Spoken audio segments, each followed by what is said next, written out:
안녕하세요. 머니포커스 이승원입니다. 작년 한 해외 유튜브 채널이 한국은 끝났다라는 경고를 던져서 큰 파장이 일었었죠.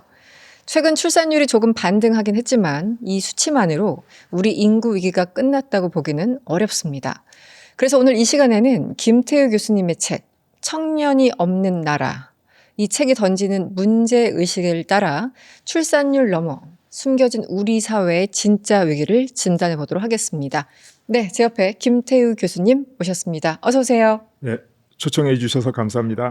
네, 일단 교수님 목소리가 너무 좋으신데요. 네, 일단 100점입니다. 네. 감사합니다. 자기소개 간단하게 부탁드리겠습니다. 네, 저는 서울대학교에서 산업혁명과 국가발전 원리를 한평생 연구해온 서울대학교 명예교수 김태유입니다.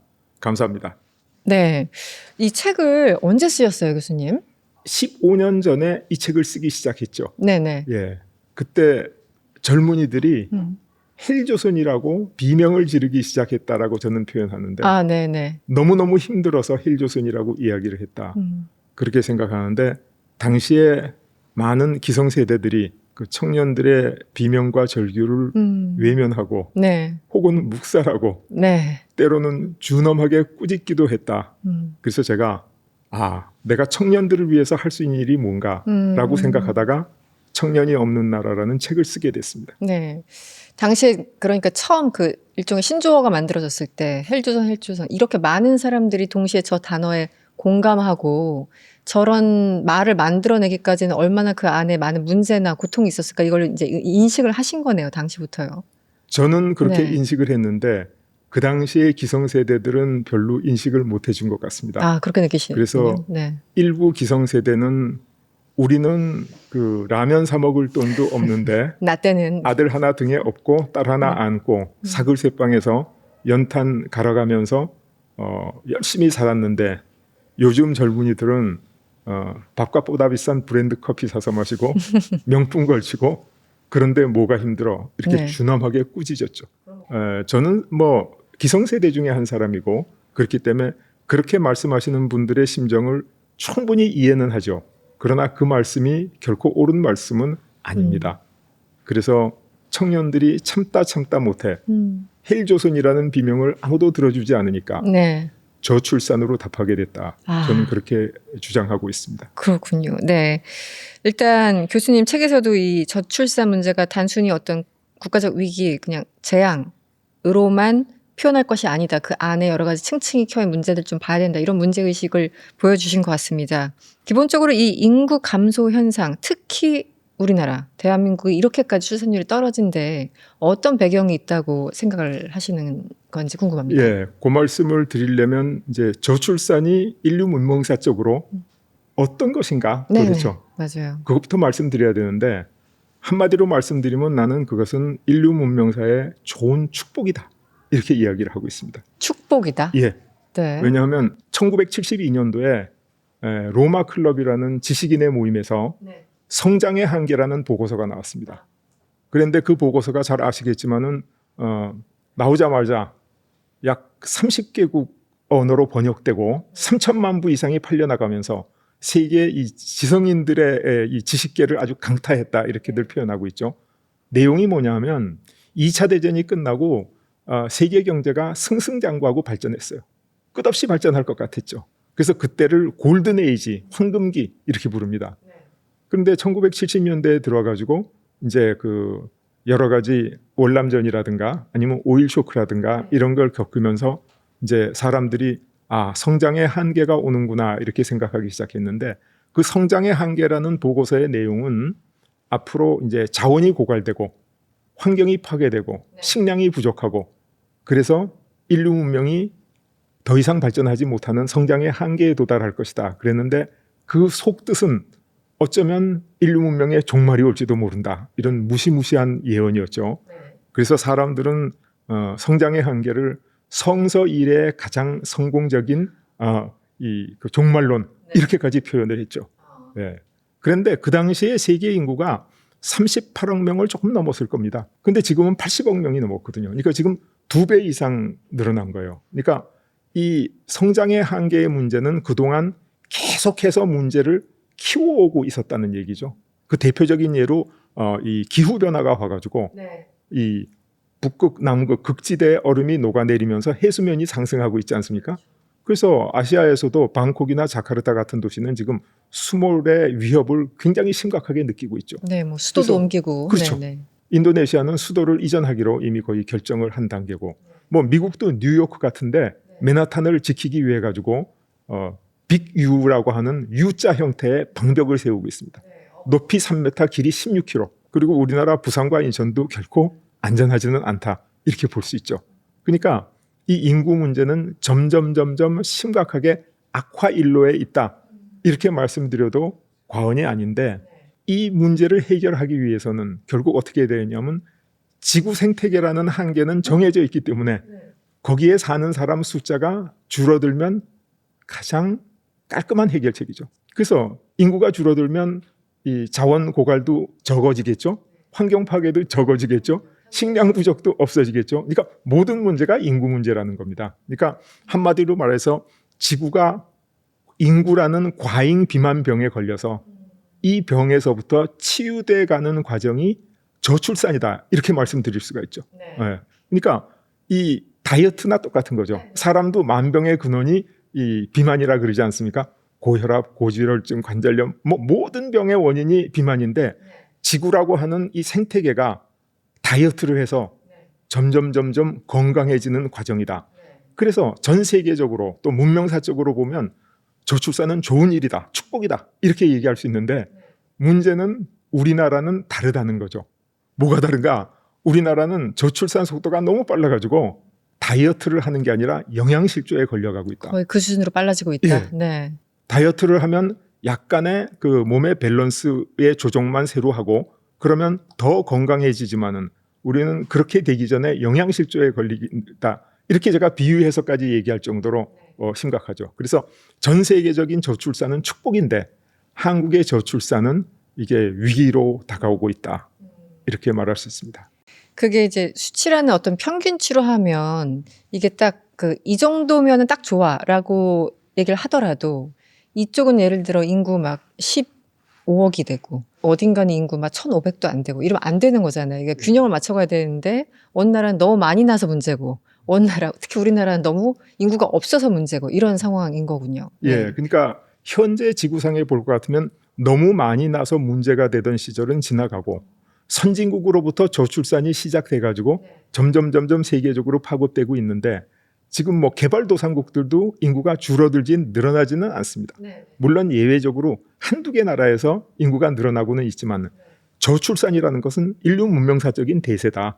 그래서 어쩌면 이 그 좁은 생태계에서 호모사피엔스라는 한 종이 살아남기 위해서 새로운 환경에 적응하고 있는 과정이다라고 좋게 볼 수 있는 거죠. 네. 예. 그런데 이제 문제는 지금 인구가 많다는 사실하고 저출산을 통해서 인구가 적어졌다는 사실, 이건 결과거든요. 결과는 좋은 겁니다. 근데 저출산은 인구가 줄어들어가는 과정이거든요. 근데 이 과정과 결과는 조금 다른 겁니다. 과정. 그래서 아주 제가 말씀드리면 인구 피라미드, 그럼 우리가 이렇게 삼각형을 예상하지 않습니까? 나이 많은 사람은 숫자가 적고 젊은 사람이 점점 많은. 근데 출산율이 낮아지면 인구 피라미드가 점점 이렇게 항아리형으로 됐다가 역 피라미드까지 됐다가, 근데 세월이 많이 흐르고 나서 과거에 많이 난 사람들이 다 돌아가시고 나면 조금 나서 건강하게 조금 잘 키우는 네네. 박스형 인구 피라미드 시대가 온다는 거죠. 그렇게 되면 뭐 모든 문제가 다 해결됐는데 문제는 그 과정에서 이 인구 피라미드가 역 피라미드가 됐을 때 일하는 사람 숫자는 적고 부양받아야 될 노인은 많을 때 네. 어떻게 되냐 하면 의료보험을 지불할 사람은 적어지는데 그렇죠. 의료보험을 타갈 사람은 많고 연금을 불입할 사람은 적은데 연금을 타갈 사람은 많고 세금을 낼 사람은 적은데 세금을 받아서 이렇게 챙겨야 될 국가가 많으면 이게 모든 사회 안전망이 무너지고 그렇죠. 국가 재정이 부도가 난다. 그래서 저출산이 나쁜 게 아니라 저출산 속도가 빠른 게 문제다. 네. 이렇게 말씀드릴 수 있습니다. 네. 속도도 빠르고, 그러니까 건강한 과정을 거쳐서 됐으면 좀 괜찮은데, 사실 여러 가지 문제가 있어서 결과가 저출산이 된 거잖아요. 예를 들어 뭐 부동산 문제도 따질 수 있을 테고, 복지 문제, 혹은 뭐 교육의 문제, 독박 육아 문제 뭐 등등 이런 것들 때문에 결국은 이게 결과적으로는 저출생이 됐는데 그럼 일단 여기서부터 질문을 좀 드리겠습니다.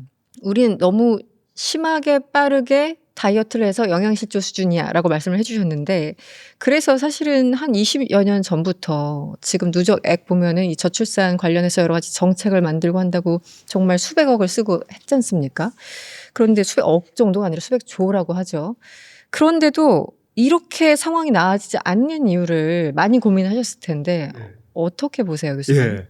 2006년에 저출산 고령사회위원회라는 게 생기고 법이 제정되면서 저출산과 고령화 문제를 해결하기 위해서 본격적으로 국가가 예산을 투입하기 시작했죠. 근데 그때 15년간 380조 원 정도를 투입했어요.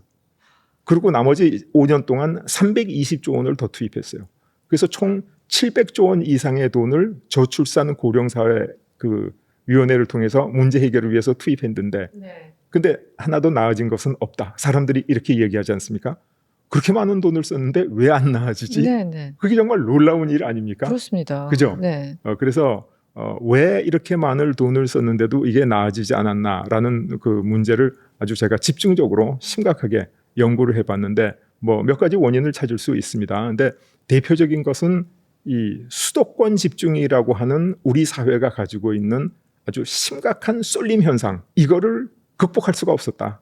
수도권에 집중되면 땅값이 오르고 생활비가 많이 들고 젊은이들이 이제 그 살기가 곤란해지고 교육비도 오르고 경쟁은 점점 더 치열해지고 지방은 소멸해 가고 이런 수도권 쏠림 현상이라는 거대한 힘을 거스를 만큼 힘이 없었다는 거죠. 그다음에 아까도 말씀드린 것처럼 저출산이라고 하는 것은 이게 인류 문명사적 대세거든요. 그것을 인간이 돈 써서 이거 대세를 거스르고 그럴 수 있는 게 아니에요. 어떻게 여기에 잘 순응하느냐를 연구해야 되는데 이걸 거스르려 그러니까 여러 가지 방법을 찾는데 현실적이 아니고 불가능하다는 겁니다.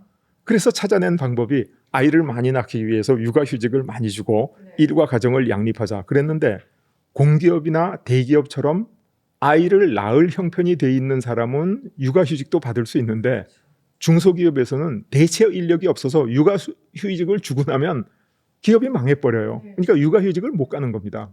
더구나 자영업자들은 내가 육아휴직 한다고 가게 문 닫고 1년 후에 돌아오면 이제 손님이 다 끊어져서 안 온다는 거예요. 그리고 애 키워놓고 돌아오면 옛날에 오던 손님들이 다시 찾아오지를 않는다는 겁니다.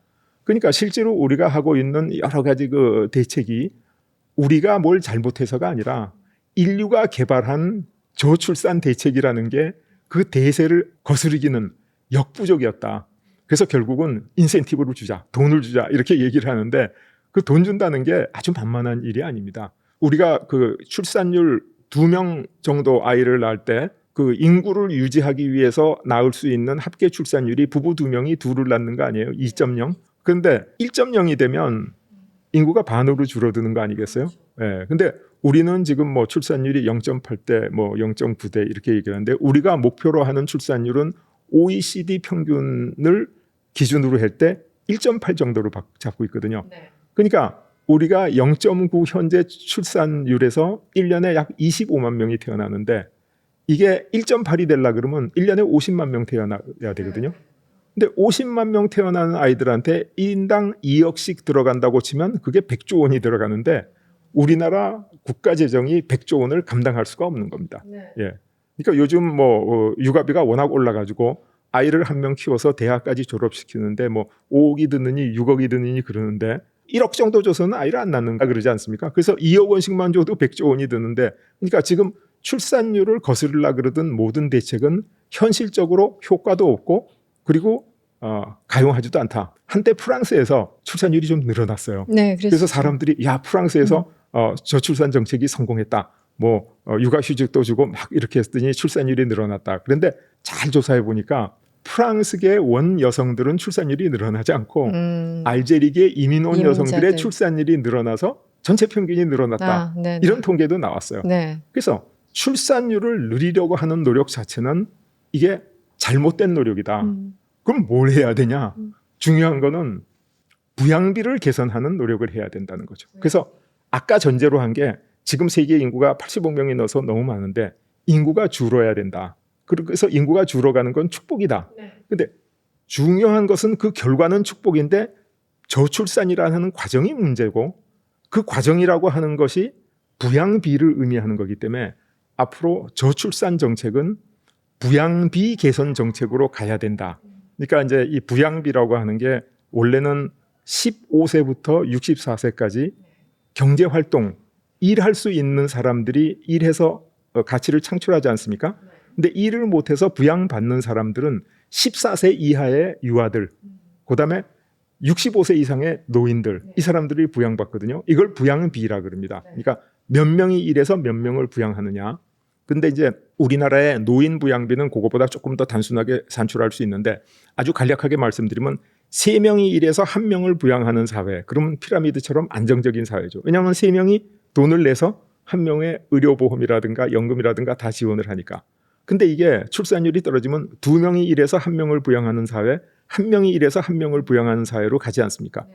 그러면 일하는 사람이 똑같이 일한다 그러면 부양받는 사람의 삶의 질이 점점 떨어지는 거죠.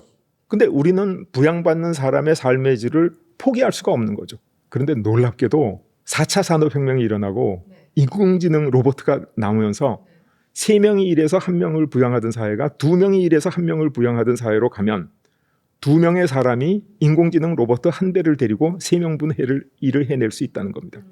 또 1명이 일해서 1명을 부양하는 사회로 가면 일하는 사람 1명이 인공지능 로봇 2대를 데리고 3인분 일을 하면 충분히 1명을 부양할 수 있다는 거예요. 이게 4차 산업혁명이라고 하는 아주 위대한 인류 문명의 아주 그 발전이죠. 놀라운 일이죠. 이런 일이 생겼다는 것은 이 저출산 시대와 맞물려서 이 호모사피엔스라고 하는 인류가 이 세상에 지속 가능하고 번영하고 행복할 수 있다는 아주 증거거든요.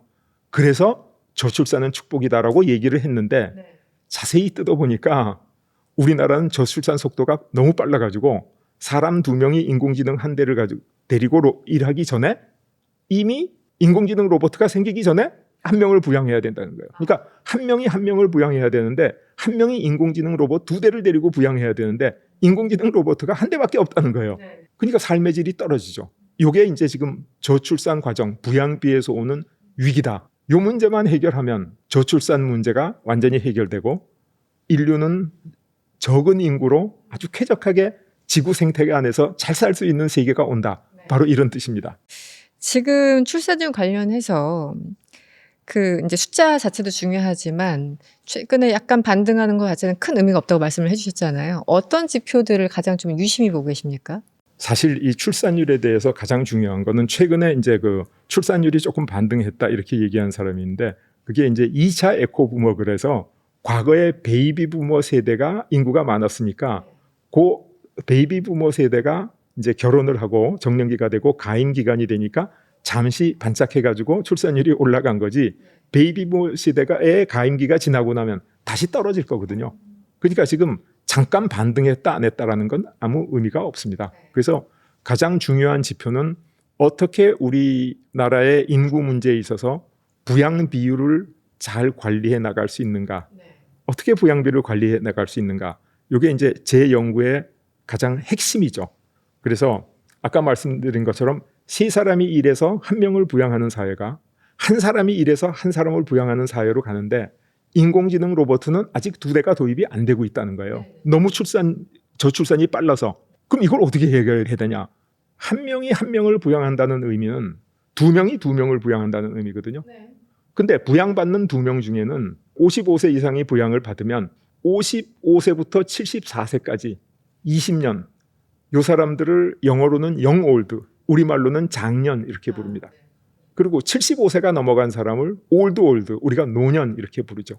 그래서 이제 한국형 노인 부양들을 제가 산정할 때는 어떻게 하냐면, 우리나라 사람들이 25세부터 54세까지 평균 30년 일합니다. 그 후에 직장은 있고 일은 한다 그래도 비정규적인 경우가 많고, 정말 자기가 이 사회에서 주역으로서 일하는 건 아니고 아주 보조적인 역할만 하고 있거든요. 그래서 경제 활동을 하는 인구 25세부터 54세까지 분해 55세 이상을 이제 노년 부양비, 제가 그렇게 부르는데, 이 노년 부양비의 부양 대상 인구인 55세 이상은 55세부터 74세까지의 장년과 75세 이상의 노년으로 구분되어 있는데 55세부터 74세까지의 장년은 이제 의료도 발전되고 영양 상태도 좋아지고 그래서 굉장히 활동할 수 있고 활동할 능력이 있는 사람들이에요. 사회만 받아주면 정규 노동, 이거 경제 활동을 할 수 있는 사람이거든요. 그러니까 이 사람들한테 경제 활동할 기회를 줘가지고 이 사람을 분모로 내리면 2분의 2가 3분의 1이 돼버리는 거죠. 아, 네네. 그죠? 네네. 부양받을 인구가 부양하는 인구로 내려오니까. 근데 당장 와서 적응하기는 힘들지 않습니까? 왜냐하면 나이가 들면 뭐 20대나 30대에 비해서 그 50대, 60대는 체력이 떨어지니까. 근데 요새는 웨어러블 로봇이라는 게 나와가지고 장착하면 젊은 사람하고 똑같은 무게를 들 수도 있고 나를 수 있는 거예요. 그다음에 사무직에서도 뭐 이렇게 복잡한 계산을 하고 플랜을 짜고 하는 것을 나이 들면 조금 하기 어려워하거든요. 그런데 이제 인공지능이 나와가지고 그걸 다 해준다는 거예요. 그러니까 지금 인류 문명의 발전이 55세부터 74세까지의 영올드라고 부르는 장년들을 젊은 사람과 똑같이 일할 수 있는 기회를 제공하니까 우리가 진짜 인공지능 로봇이 다 나오고 산업사회가 지식산업사회로 성숙돼서 4차 산업혁명이 막바지에 갔을 때 이전에 너무 빨리 저출산은 왔지만은 그 빨리 온 저출산의 갭을 제가 이제 이모작 사회라고 부르는데 장년들이 일할 수 있는 사회를 만들어서 그 사회 위기를 극복할 수 있다. 이렇게 말씀드리는데 그 이론적인 배경이 뭐냐 하면 인간이 가지고 있는 지능에는 두 가지가 있습니다. 하나는 유동지능 이렇게 부르는데 플루이드 인텔리전스. 그게 이제 젊은 사람들이 잘하는 거예요. 공간력, 계산력, 뭐 지각력, 뭐 이 여러 가지 그 젊은 사람들의 그 능력이죠. 그러니까 뭐 계획을 짠다든가 뭐 기획 설계를 한다든가 개념을 만든다든가 이게 다 유동지능에 해당하는 뭐 건데 창의적인 아이디어랄까 그렇죠. 이런 것들. 근데 또 다른 능력이 있어요. 그게 뭐냐면 경험과 경륜에서 우러나오는 결정지능, 크리스털라이즈 인텔리전스라 그러는데 이것은 상대방에 대한 이해력, 배려심, 참을성, 전달 능력, 공감 능력 이런 게 결정지능이거든요. 근데 나이가 들어가면 인간의 유동지능은 30대를 기점으로 해서 급격히 하강합니다. 근데 인간의 결정지능은 나이가 들수록 상승해요. 그래서 아주 대표적인 예를 말씀드리면 공과대학교 교수는 전부 계산하고 설계하고 하기 때문에 유동지능을 필요로 하거든요. 그러니까 공과대학 교수들의 연구 업적은 30대를 기점으로 해서 점점 하강합니다. 예외가 있지만은 거의 그래요. 근데 이 인문계 교수들은 업적이 점점 늘어나서 한갑 지나서 최고봉에 도달하시는 분이 굉장히 많아요. 그래서 이 결정지능과 유동지능이라는 게 인간이 나이가 들어가면서 능력이 바뀌는 거기 때문에 이제 제가 주장하는 게 뭐냐면 젊은 사람들을 유동지능이 필요로 한 창의적이고 가치를 창출하는 직업 쪽으로 몰고 그다음에 결정지능을 필요로 하는 그런 관리라든가 행정이라든가 이런 보조나 지원하는 일을 나이 많은 사람들이 하면 그러면 나이 많은 사람도 충분히 일할 수 있다. 근데 이게 지금 우리 사회에서 절박한 이유가 뭐냐면 출생아 수가 막 줄어들지 않습니까? 그러니까 예를 들어서 베이비붐 시대에 우리가 100만 명 태어났거든요. 그럼 100만 명 태어났을 때 50만 명은 아주 창의적인 직업으로 가고 50만 명은 관리나 행정 같은 보조 직업으로 젊은이들이 갔다면 지금은 아이들이 50만 명밖에 없지 않습니까? 근데 50만 명이 25만 명씩 창의적인 직업하고 딴 걸 하면 경제가 반으로 줄어들어 버리잖아요.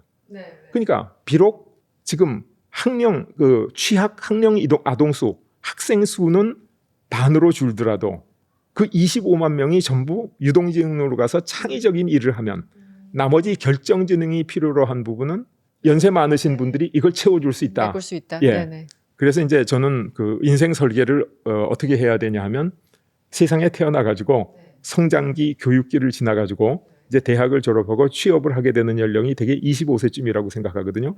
그럼 25세부터 54세까지 30년은 유동지능을 활용하는 일에 열심히 하고 그다음에 은퇴하기 전에 재교육을 받아가지고 결정지능을 잘할 수 활용해가지고 관리라든가 행정이라든가 이모작 직업에 잘할 수 있는 쪽으로 가서 또 그 55세부터 74세까지 20년 동안 이모작 일을 잘하고 그리고 나서 은퇴하면 우리 사회가 출산율은 줄어들어도 아주 건실하고 건강하게 계속해서 발전해 나갈 수 있다. 이렇게 생각하는 거죠. 그러니까 줄어드는 인구를 잘 활용하면 정말 적재적소에 활용하면 젊었을 때는 이런 직업군, 약간 나이 들면 더 필요한 다른 직업군으로 한다면 지금 인구가 맞았을 때 어떤 예를 들어 GDP로 환산한다면 그 생산력을 충분히 좀 유지하면서 그 사회가 건강하게 자라갈 수 있다, 유지할 수 그렇습니다. 있다. 그렇습니다. 이렇게 보시는 그러니까 거군요. 우리가 전부 운동을 하는데 제일 나이 많은 선배가 네. 이젠 체력이 달려서 운동을 못 하겠어. 그러면 운동을 그만하고 지도자로 네, 코치, 감독하면 되죠. 감독으로 네, 네.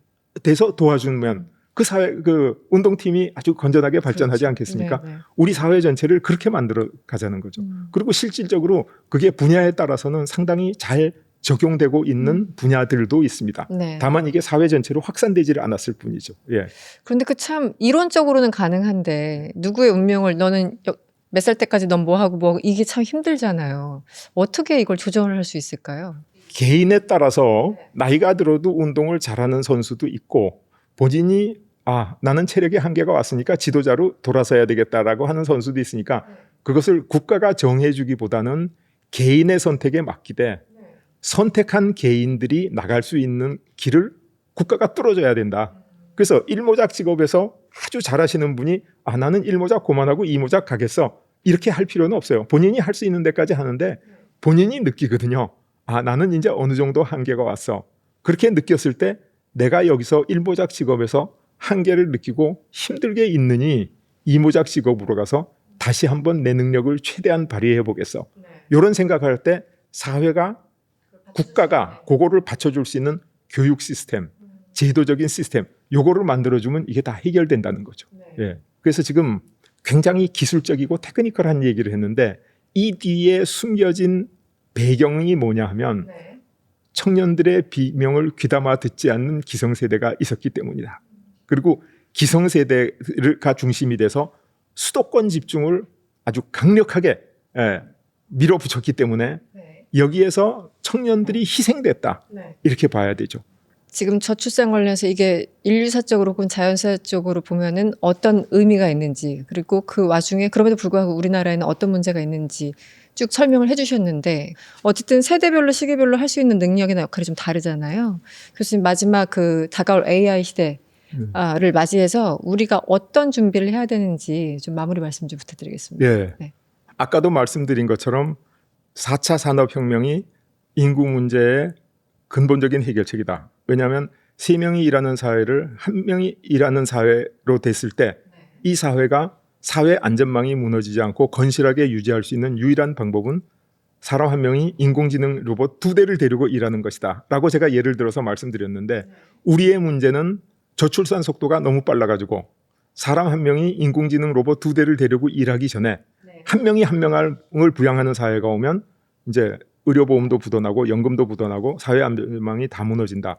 근데 그 문제를 해결하기 위해서 이모작 사회를 만들어서 1명이 일해서 1명을 부양하는 사회를 2명이 일해서 2명을 부양하는 사회인데 그 2명 중에 아직도 상대적으로 젊고 일할 능력이 있는 장년들을 일할 수 있는 기회를 주면 이 사람들이 내려와서 일을 하게 되면 2명이 일해서 2명을 부양하는 사회가 3명이 일해서 1명을 부양하는 사회로 갈 수 있고 그렇게 기간을 좀 이렇게 연장시키면 그다음에는 4차 산업혁명이 성숙해서 1명이 인공지능 로봇 2대를 데리고 일할 기회가 온다. 그리고 부양받던 장년이 부양하는 경제활동 인구로 바뀌기 위해서는 우리가 힘으로 할 때는 웨어러블 로봇 같은 예를 들어서 것을 입고 그다음에 이 일반적인 사무라든가 행정이라든가 이런 걸로 할 때는 인공지능과 뭐 이런 여러 가지 걸 도움을 받아서 인공지능 비서의 도움을 받아서 일을 하면 해결할 수 있다. 그래서 우리 이 인구 문제의 궁극적인 해결책도 인공지능 로봇 같은 4차 산업혁명, 첨단 산업기술이고 그 과정의 위기를 돌파하는 이모작 사회도 또 이 기술을 통해서 돌파할 수 있다. 근데 이렇게 우리가 하기 위해서는 우리 사회 전체가 청년이 없는 나라가 아니라 청년이 있는 나라가 돼야 된다. 청년들의 의견을 존중하고 청년들의 삶을 보호하고 청년들의 발언권을 인정할 수 있는 사회가 돼야 된다라는 게 굉장히 중요한 문제라고 저는 생각하거든요. 왜냐하면 이 청년들이라고 하는 사람들은 자기가 정책을 세우고 이 사회를 이끌어 가지는 못하지만은 요구는 할 수 있는 거다. 그렇게 생각하는데 제가 얘기하는 청년이 없는 나라는 청년이 소외된 사회를 이야기하는 거거든요. 근데 청년이 소외됐다는 것의 근본적인 이유는 의미는 근로소득보다도 자산소득이 많아지면 청년들이 근로할 의욕을 잃습니다. 그런데 수도권 집중이 부동산 붐을 만들고 금융 붐을 만들고 자산 불로소득이 점점 커가면 커갈수록 청년들이 미래를 살아갈 근로 의욕을 잃어버리게 되는 거죠. 근데 우리가 자산소득 그러면 좀 오해의 소지가 있는데 자산소득 중에 뭐 투자라든가 배당이라든가 이런 여러 가지 자산활동은 좋은 건데 그 자산소득 중에 소위 시세 차익에 의한 불로소득 이 부분이 청년들의 근로 의욕을 빼앗는 거죠. 그래서 요즘 청년들이 공정하지 못한 것에 대해서 굉장히 분노한다고 하지 않습니까? 그러니까 불평등까지는 수용하겠는데 불공정은 수용할 수가 없다. 이렇게까지 얘기하는 게 굉장히 합리적인 주장이라고 생각되거든요. 그래서 청년들이 열심히 일하면 잘 살 수 있는 사회가 되면 좋은데 청년들은 열심히 일해도 집값이 엄청나게 오르고 그래서 일한 청년들이 자기 자신의 노력에 땀 흘린 데 대한 정당한 대가를 받지 못하는 사회가 이게 가장 문제가 되는 청년이 없는 사회고 이 모든 것이 합쳐져 가지고 우리 국가 민족을 소멸시키는 이 저출산 문제로 지금 다가오고 있다. 저는 그렇게 생각합니다. 알겠습니다. 네, 오늘은 김태효 교수님과 저출산이 의미하는 것, 그 뒤에 숨겨진 사회적 맥락에 대해서 짚어봤고요. 앞으로 이 상황에서 우리가 우리 사회를 건강하게 유지하기 위해서 어떤 노력과 정책들이 필요한지도 짚어봤습니다. 네, 김태효 교수님과 이야기는 잠시 후 2부에서도 계속됩니다.